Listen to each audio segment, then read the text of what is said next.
My name is Simone Kluge and this is the Mother Podcast. So what is grief and how do we deal with grief, especially when we deal with the loss of a mother? This is a question I asked myself when I lost my mother in 2016 and was going through the process of dealing with my own grief. So in early 2019, I decided to start the Mother Podcast to try and find out how other women like myself have dealt with their grief. So every month I will interview a different female and find out what has helped them deal with their loss. I hope that this will be an open space for these women to speak about grief, death, and more importantly, mother loss. So for anyone tuning in, I hope these conversations will give you an insight on how to deal with losing someone you love, especially your mother. This is the Mother Podcast.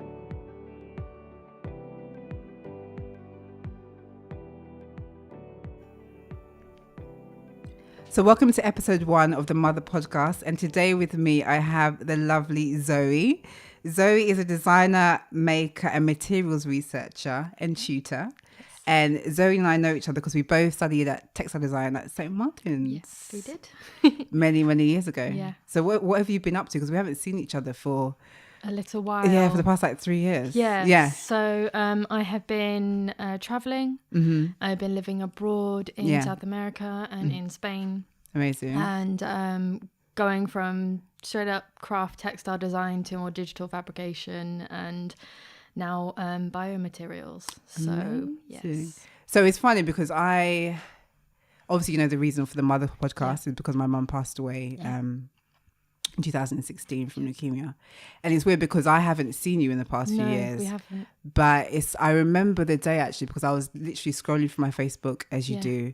And I saw that you had put up that your mum had passed away, and naturally it struck me because I think once you lose your mum, you know what the other person is going through, and I also saw that your mum had passed away on your birthday, and I thought to myself, oh my god, and I think I inboxed you, I inboxed you, and so I thought when I had the idea of this, I don't know many people that have lost their mum, and you were the first person that came to mind. So thank you so much for being here. No, it's my pleasure. And for coming to share your story. So before anything, what was your mum like? Oh, she was so smiley. Yeah. She was like that person that was, mum to everyone, whether they were older than her or younger than her. Used to just care for everyone. She was very creative. Yeah. Although she did work in, the industry of design and construction. She was very creative in her own right. So she always had that odd ability to be able to manage her own artwork, her family, her business life, and then also somehow help other artists as well. Because you worked in her gallery, didn't you? You worked in her studio. So we did a lot of work together. I think because we had such a similar opportunity, or life of doing kind of this admin sort of work as well as doing lots of creative work. And so we worked together on exhibitions. We worked together on gallery setups, open studios. I've just had so many projects together, I guess, in the last couple of years of her life, let alone since was it school or uni. So she was just really bubbly and creative and just a very genuine person. And what led to her passing? Because I don't know your story. I think that's the thing. So I had been away in South America actually, and then for previous years I had been going back and forth from UK to South America, as well as she had, to look after her mother in Uruguay.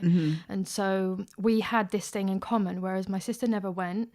I was always going back and forth to take care of my grandma, and sometimes we went together. So she was going back and forth, and she had just been in Uruguay, I think it was around February time 2016, and she had been dealing with things going on in Uruguay because her brother-in-law had passed away the year before from a heart attack, and that was very, very sudden, and there was lots of stuff going on within the family, but it just basically meant things were still carrying on, kind of like a year later for her. She didn't seem to be ill then. She was just kind of like tired. And it was only really when she got back, I'd say in like the March, that we noticed something was maybe she was a bit more tired than usual, or it wasn't. She, you know, she used to do so many things, so we were kind of used to like all of us being tired, and so we just thought, you know, it was down to that. And then there was a day when I was working for an interior supplier, and my mum also used to work for the gallery, and she used to freelance. And she called me there, and she was really ill. She said she locked herself at the house, and I was really worried about her. So I said, guys, I have to leave. I have to go. Went back home, and she was in a kind of a bit of a state, and she was outside the house, had got poor thing, got me on her laptop, managed to connect to the Wi-Fi, sitting on the doorstep, like, you know, like a latchkey kid that had forgotten her keys. Like, always so sweet. She always had this kind of girliness about her, like youngness about her, even though she was so responsible. And so I got her in the house, and she was sort of having a little bit of heart palpitations then. And I think that's when I kind of noticed that she was a bit more ill than she actually, you know, had been telling anyone. And then it turned out that she needed to go, I think that evening, to help set up a gallery space. So I said, guys, I can't come back to work. I'm going to be with my mum. I'm going to go and help her do that, because I had been doing that previous years. And she just couldn't really do much. And then it must have been June, when I was in Barcelona for the first week. And I had just visiting my partner out there, and they said, you know, she's got to go have some tests. She's going into hospital. Okay. And we just didn't know anything what was going on then. There was literally no like, oh, she's ill from this or she's ill from that. There was nothing. So I came back, saw her, and it was, I think it's a very strange thing, and you'll be able to tell me this as well, but it was around the time of Brexit. Yeah. And so all of the stuff leading up to Brexit, there was all this like turmoil going on in the world anyway. So there was Brexit stuff going on. There was Trump and Hillary. There was all these things. So I think even those things they were on her mind. You know, she was ignoring stuff, and she was always not so political in that sense that she was freaked out about what might happen in the world, but it would Panicked. Be on her mind. Yeah. And then I had a job where I wasn't in London, and she went into hospital.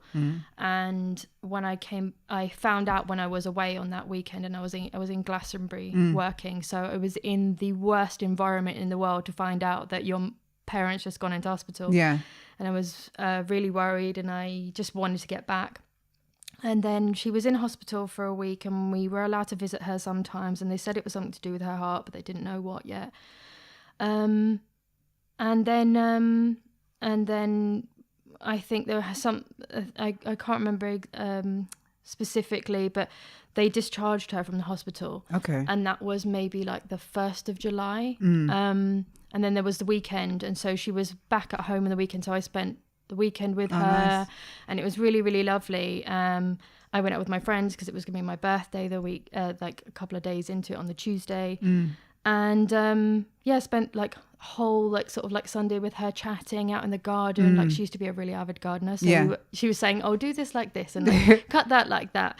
But she did say to me when she was in the garden, if you know, I'm not very well, and I know what it's going to be like for you guys when I'm gone. I don't know what's going to happen, but you guys need to be really strong for each other. So it was almost like, you think she knew? I think she knew, but I think because she was still waiting to get the test results back and everything else as well, and they had discharged her, there was sort of maybe like hope with what's going on. And bearing in mind, and this is a bit of pre-context, but bearing in mind that my grandma is now 98 years old. Oh, wow. And her mother was 93. Oh, wow. No one expected on the female side of the family that anything was going to go wrong. So anyway, on the Monday morning, I woke up. I know my dad had gone out, and he had gone to work. My sister wasn't there, and I just sorted some stuff out. And then this is going to be a bit, just to warn anyone who's listening, it's going to be a bit shocking. So I went downstairs, and I was like, "Hey, like, good morning," and she didn't move, and she wasn't breathing, and then. So I yelled. still no movement. And I went to her, but she was still warm. And because I had maybe about half an hour before heard a cough, I was like, okay, she's awake, I'm awake, I'm going to go down. And anyway, so I realised that something was definitely very wrong. Immediately called the ambulance. They came on their way. They said put her in the recovery position. So I had to move her, get her off her bed onto the floor, put her into the recovery position, do mouth to mouth.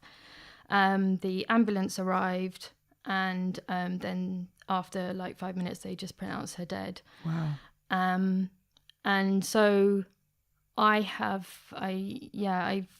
struggled sort of with what happened, and reflecting back on it is really, it was adrenaline. I don't know how I coped with it, like reflecting back on it. And if it does happen to anyone else, I don't know how I just did it. I just followed the instructions. I just did the things that I knew to do. I did whatever I could. It's funny how in those times, because I was there when Mum died, that you just know. Yeah. You just go into fight mode because you know that you have no choice. Yes, exactly. Even when that is presented to you. Yeah. Yeah. And it was just like you say, it was fight mode. Like I can't believe this is happening. Yeah. And I can't fathom how is this could happen now in my life. You know, I'm 28 years old. Yeah. I was at the time, and I just didn't expect it at all. It was unexpected for the whole family. It was unexpected for her friend. She was only 60 years old. Yeah, wow. So in comparison to my grandma being 98 now, it was just not there with us. So that's how she passed. And then I think that was very hard, obviously, and to have everyone arrive. And I actually I called my friend because someone said, is there anyone near? Because no one was at home. No, all friends, Monday morning, everyone's at work. Yeah. So I called my friend, and she had just got on the train from our station, because we've always lived, for 30 years, we've always lived next to each other. Oh, okay. And she got off at the next station and came back. And what's interesting about this in terms of the person who I called is that her mum passed away when she was a year old.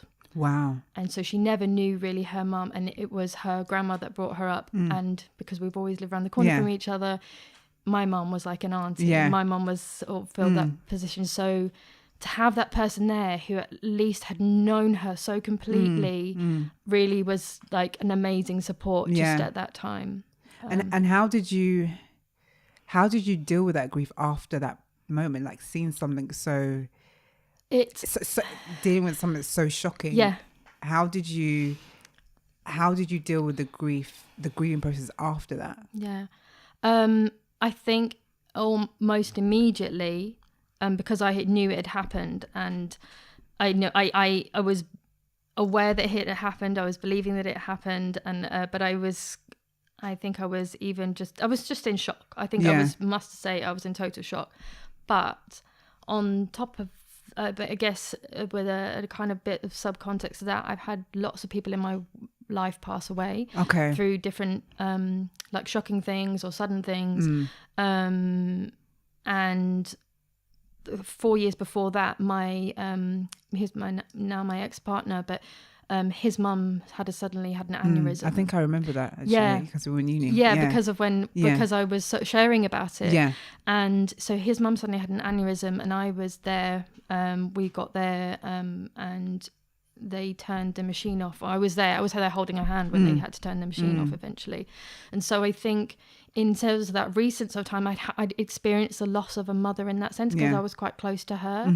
And I was there supporting another family while this was going on. So although I knew that this was just happening to me for the first time, there was this thing where I'd kind of seen it quite recently happen to someone else, and been affected by it.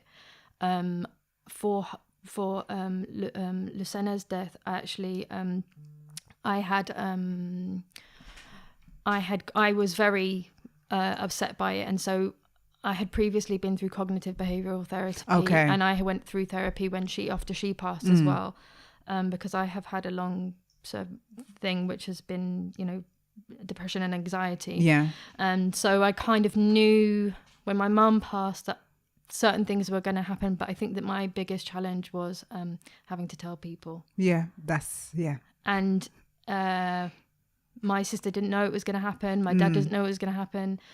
Telling those two people and then maybe the closest 5 people in her life was probably even harder than what I did. It just felt like it's the baton passed to me. It's something that my mum would have been perfect to do. But you had all of that that responsibility. Yes. I think it's dealing with other people's reactions and actually maybe dealing more with than dealing with your own. dealing with their grief. I remember calling my mum's best friend, and it was like 2:00 in the morning, and she was just screaming down the phone. And oh my gosh, that happened to so that happened exactly the same thing to me. So I was the only one that had anyone's numbers because of the friends in Uruguay. Only one who had anything, any connection. So when I had told her and I said, Madelon, you sitting down, you okay, like you somewhere safe before I tell you what's happened. And it was exactly the same thing. I think the hardest thing when you're close family, whether it's your sisters, your father, I think the first thing that my father said was, but I need to talk to her. And it was just like cutting, and every single time I see him now I still think of that thing, but I need to talk to her. And having to get my sister also as well, because when my partner's mum died, his sister was on a flight, so we didn't actually tell her until she arrived back home. And so I remembered that, and I did the same thing with my sister because she was driving. So I said to her partner at the time, who was in the car, just tell her to get here. Like I didn't give them any information. I actually just, because the thing is, when people are doing stuff like that, when they're driving, when it's transport and everything, you just want to keep them calm until they get there. So, and then when I told my sister, that was also the most terrifying thing. So in terms of how I dealt with it, initially I think we did it really well, and I wasn't really thinking about myself. And then afterwards, then I think it hit, and then I started to get be affected by it in the coming days and weeks and months. Do you think your creativity, because we're both creatives, do you think that has, I know you were working in the gallery with your mum. I think I met your mum once actually. I went to the gallery, I remember. Do you think that has helped you in your grieving process? Do you think it's kind of giving you a sense of escapism? I think so, and I think having that knowledge that she was also creative, and that she went through difficult times as well, and that was probably one of the things that she did to figure out herself. That knowing that made me think, okay, this is probably what I'm gonna do. I'm gonna be figure out myself, whether it's like just picking out that pen for the first time in months, or knitting needles, So we just go to our own craft thing. So I think it was that thing. It was just like, I just need something really that feels like home and it's familiar. Because it's weird how the simplest things give you, like, I feel like I appreciate the smallest things now. 100%. The smallest moments of like escapism, whether it's like, I remember I bought a bike. I've got like this old school vintage like Bob and Bramble bike, and I just was like, I just want to ride and feel free and just kind of escape into my own little world. Like, you appreciate the smallest little moments. 100%. Like, I think before that I really took for granted, because I think it wasn't about, because my mum was a makeup artist. You know, she earned good money, but she wasn't, she wasn't the richest millionaire, but she was remembered for the person that she was and what she brought. And so I always think that it's about what you're bringing to the table. It's not about, it's about appreciating the smallest things. 100%. And I think that's what my mum did as well. I'm not, I don't know about your mum, but with mine, she came from South America, and she left South America when there was a lot of stuff going on over there politically, and very dangerous to be there. And so when she left, there was, I feel like always in her life, there was that appreciation of the smallest things as well, because of situations that she had come from, what she had been leaving behind. And I think that, the creativity 100% helped. I think for all of my family, it did. Because you're from a family of you're real artists. Like, they met. In your blood, my parents met in art college. Oh wow! So it's the cutest story. My mum came into an art class that my dad was already in, and he kept on asking her for the eraser. And she kept on just like saying, fine, borrow it. Who's this annoying Englishman bothering me?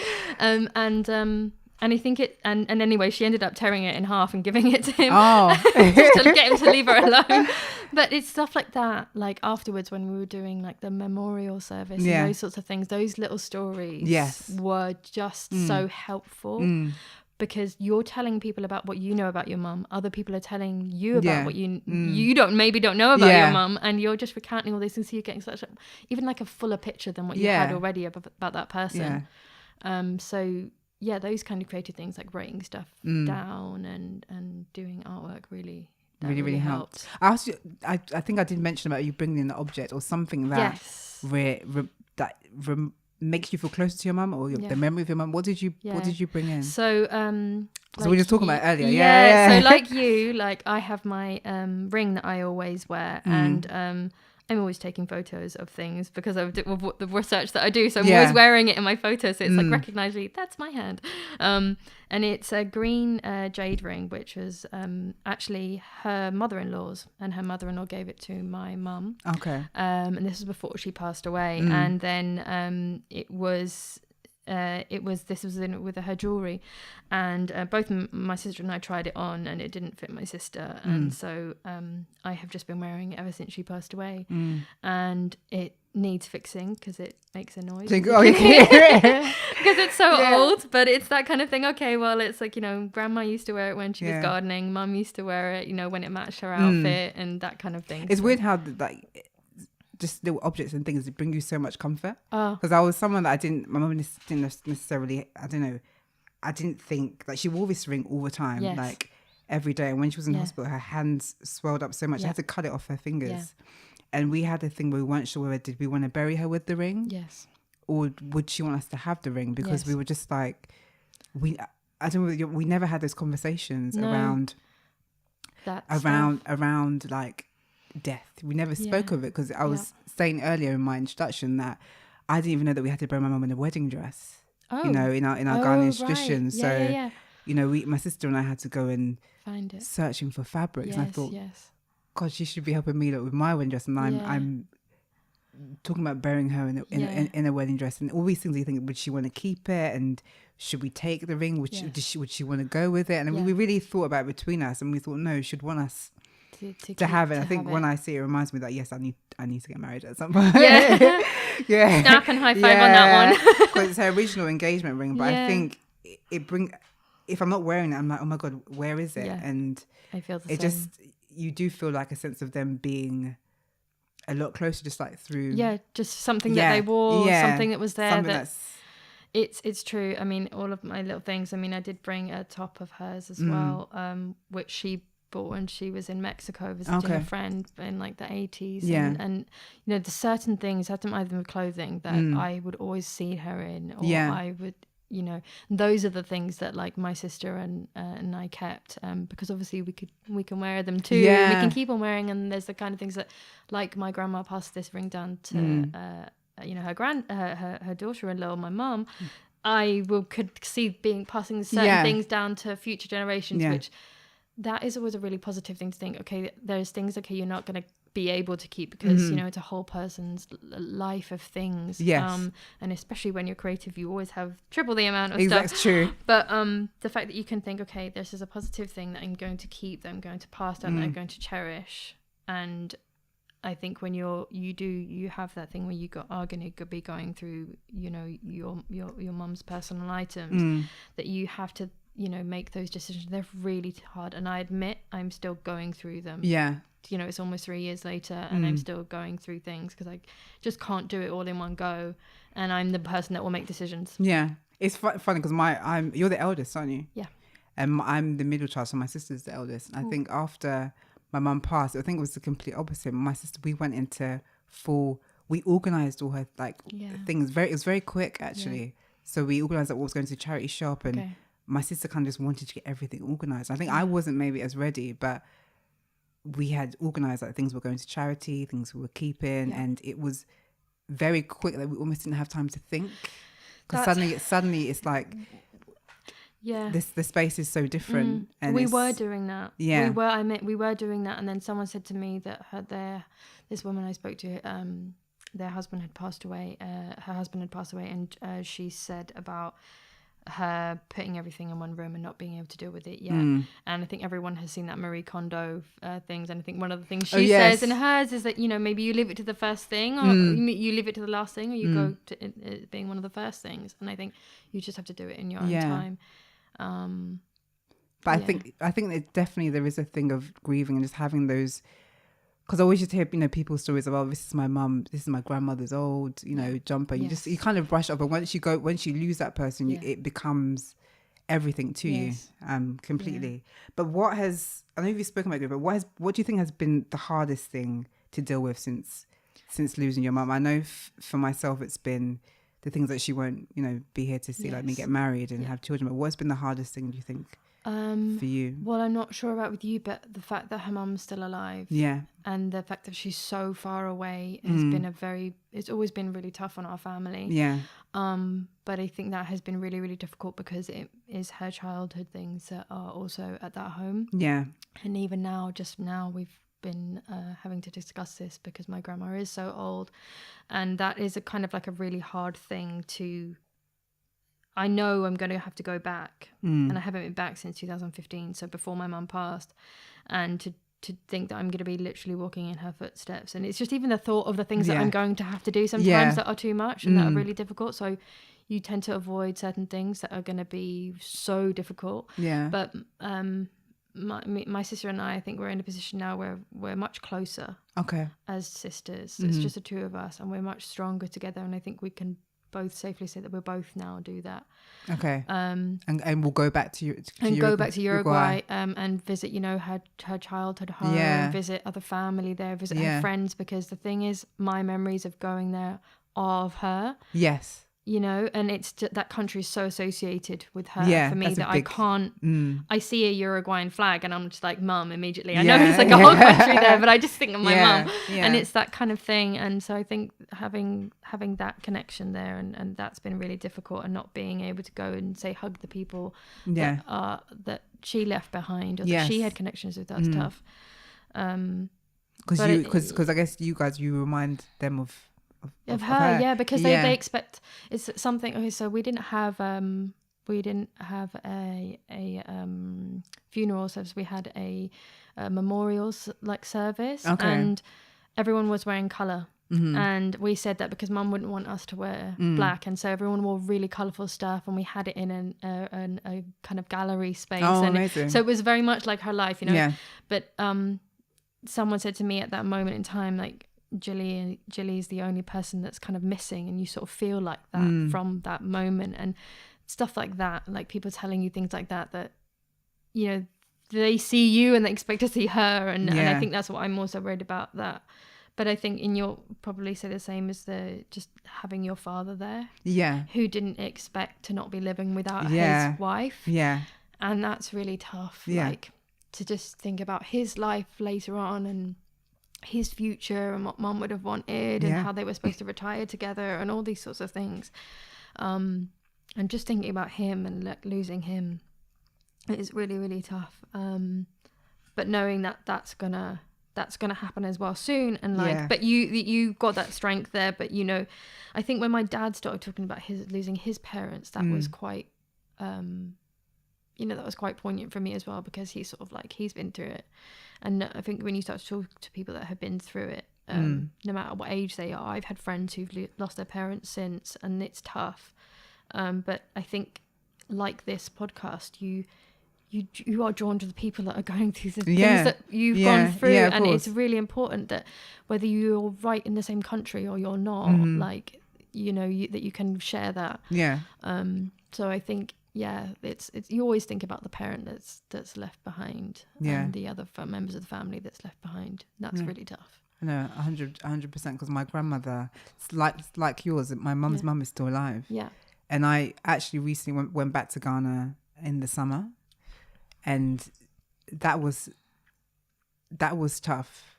I think even when Mum was ill, I went to represent her for her uncle's funeral, and when they see, because we look exactly, it's very similar. When they see me, they see her, and it's that you feel a sense of responsibility for her and for your family, and you and they. You are you, but you're everyone. And we look at you with such when they look at you with such sad eyes. Yes. And you just think, you know, I didn't want this to be this way, but you also know that you have to represent, you know, we have to represent our mothers. Exactly. And I think for me also, because so we found out when my mum passed away that she had a heart attack, but it was an inherited disease. It's called Brugada syndrome, and it mainly affects like male side of the family, and you can't always find it. So going back to the thing that was really hard is me and my sister having to be tested to see if we have the same things, and just getting onto the point of that, like whether you've also have to be tested for those things. I don't, neither of us have it, but that's not saying that they can't see it now. So I think also knowing that like I'm also gonna die as well one day, and when that will be, it's kind of blown wide open. You know, I don't know when that's gonna happen, and I just have to accept those things. And so I think that's kind of tough when you're thinking about you getting ill yourself, and who you're gonna leave behind, and you know, will your will your father be safe, and all those things. And so you start to think about those stuff. That's really hard as well. But my mum's father died when she was only 4 years old. He was 45, and he had a weakened heart, and he had this syndrome, and this sounds so dramatic, but he got bitten by a snake, which which ended up, you know, that's what ended up kind of like, you know, ultimately killing him. But so my mum lived without her father since she was 4 years old, and for someone to be that strong and that supportive of other people, that's just like the perfect example for you to go, right, this is how I can be, or at least I can try to emulate this, which gives you then going from this really horrible negative thing which you can be scared and frightened about to something which is actually, you kind of build yourself hope and a structure of what to do and how to be. And it definitely gives you a strength, because I think to myself, like I think I said earlier in my other introduction, that my mum came here from Ghana at the age of 26. She didn't know anyone. You know, she had us. Her mother was alive, but she wasn't here. Her dad had passed away when she was much younger, so she had this strength, and she had to push through. So sometimes I think to myself, how they've lived without their parents, and they've been able to make it. And you know, there's a reason why she passed. I mean, I'm Christian, I have faith, but she was meant to be here for this certain amount of time, and maybe that was where her story ended. And she's given me so much, and I just have to continue that on. And you have to constantly put yourself in a good space, because you keep on thinking, what if? And she didn't get to see this, and she won't be here for that. But I think it's when you try and own your story and own your narrative, and sharing your experiences of what other people have learned. And even when two of my friends recently lost their mum. And I think I was the only person in their circle maybe that had also dealt with loss. And I think I was able to give so much. And I think this is the reason why this happened at this point. And this is why I need to be there. Yeah, exactly. So, I agree, because what you learn from going through those experiences yourself, I mean, in any situation, but especially for something that is particularly like this. And like you, we didn't really talk about death. No, of course not. Because you don't want to talk about it. But I think it is important, though, because I almost wish that we had talked about it a bit more, so that I could have been maybe a bit more prepared for it. And maybe that's something that now, you know, with technology and what's changing, that we can be more open about these things and share these things in a kind of nice, in a nicest way as possible. In an open way. Yeah, in an open way. And with, you know, friends who are going to lose their parents. I know that is really important, that I know I can be there, and that I can just be there for them. Because I think I'm a lot more open about things now, even with my dad, because obviously we're quite similar senses. Our fathers are still alive, and we still live, well, you're in Barcelona, but I still live at home with my dad. So I think it's we've definitely been more open, you know, things like having things set in place and being prepared. And my dad was, so my dad's even, he's bought us, he will be buried next to my mum. Like we know where he will be buried. And before we could never have those kind of conversations. And he'll laugh about it. It's like, oh, but somebody, I know I'm going to die. And I'm like, Dad, please. But it's like, true, don't, this is, it's not funny. It's true, but it's true though. I mean, with my mum, you know, we actually still have her ashes. And the reason is because when my father dies, we will do what we did with his parents, which is sprinkle I say sprinkle, it sounds funny, but their ashes will be in the same place, Okay. in a place where they loved to be together. And that's really important for me, that my dad exactly knows what's going to happen, that he knows what he would like, and he can look back at memories, but he's kind of got that sort of knowledge there, which is really nice for my sister and I as well, to know that he's sort of getting better, and he's I guess maybe still feeling secure, because obviously when you're in a relationship with each other, you have that security, and when one person goes, that security is completely broken down. However many years they were together, it's just you when people say I feel like they've lost my right arm, like I think they must feel like they've just lost half of their body, because that's how, especially in these loving marriages, that I think that is it's a big thing for them to go through. And I think as daughters as well, you're like constantly in that role of like, I want to care and make sure that they're all right. I don't think my dad even I hope he might listen to this podcast at some point. I don't think he even bought his own like socks. My mum was my parents were together, I think they knew each other for like 40 years, and my dad is slightly a bit older than my mum, so he never we never thought that it would play out in this way. So it does make you rethink every part of your existence and life. So what advice would you give to anyone who has recently lost their mother and dealing with their grief? Because obviously with the Mother podcast and speaking to different, and what advice would you give someone that's recently dealing with? I know it's such a big question, but it's one people ask me all the time, like how do you take it slow? You are going to have sleepless nights. You realize that you're going to have those things, but I think, try and take it slow, have people around you. One of the most important things that I was ever told was make sure you're eating something. Yes. So even if you have someone there who just like cuts up an apple for you and you eat one piece, then you're just trying to take care of yourself in that sense. But go things through them at your own pace. If that means you really clearing up the house and bedroom or whatever space, do it at that rate that you think you need to do it at. If it's better to go faster, then go for it. If you feel like it needs like time, then do that. My mother had a whole art studio as well, so it has come in stages, and it's still going in stages, but we just had our first open house where we had some of her, like the majority of the house with her artwork up still, for people to come and see and buy, because that's what she would have done. And so I think just almost think about the things that they would do as well. So if they would have continued on and run an exhibition, or if they would have continued on and be serving customers, or whatever it is that they did, I think just try to not do everything exactly like them, but know that it can that you can carry on and be doing what you do in your own footsteps, really. In their footsteps, but in your own way. But just take your time. Nothing is wrong. Don't make decisions too fast. Don't let anyone tell you all these things. Like, don't anyone say you must do it like this or you must do it like that. I've seen so many friends and people who have said, whose family has said, you have to do it like this. This is the traditional way of doing this. But if it doesn't feel right for you, then listen to what your close family want, what they would have wanted. Think about those things. So follow traditions, but maybe also think about what they would have wanted. And I think definitely going at in your own pace. At your own pace. Everyone's pace is different, and if it comes with you maybe being angry, and I think deal with every cycle you're allowed of emotions. 100% entitled to. If you think like you can't go back to work that day or everything, you need time off, because it is only going to happen to you once, maybe twice. You need to give yourself that time, because it will help you later on. It will help you later on.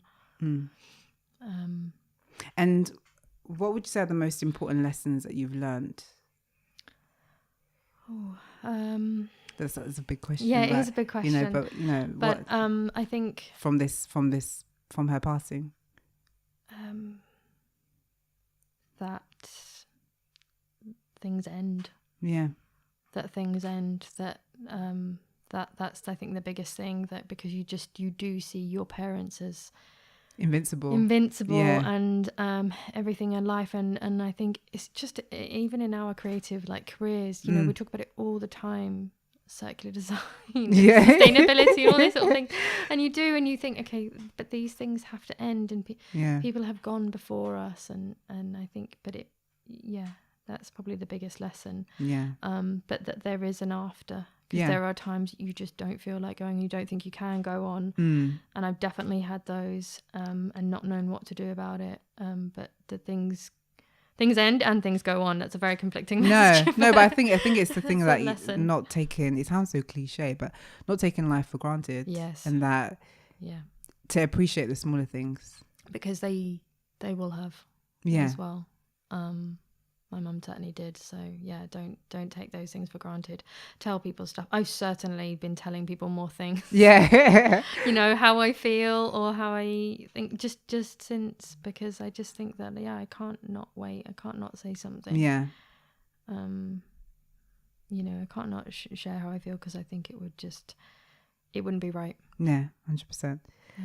Well, Zoe, I just want to thank you so much for coming on the podcast. You're my first person. Yes. So thank you for being so open and for sharing your story. And I appreciate you. I appreciate you being here. And hopefully for the people listening, hearing your story could help another person. I think that's what it is about. And I just hope that everything continues to go well for you. Yes. So thank you for being here. Thank you. And the same, you know, I'm... Definitely, this has been a really good experience. I'm just saying how I think it's almost, you need this kind of thing. Yeah. So, yes, thank you as well. Thank you very much.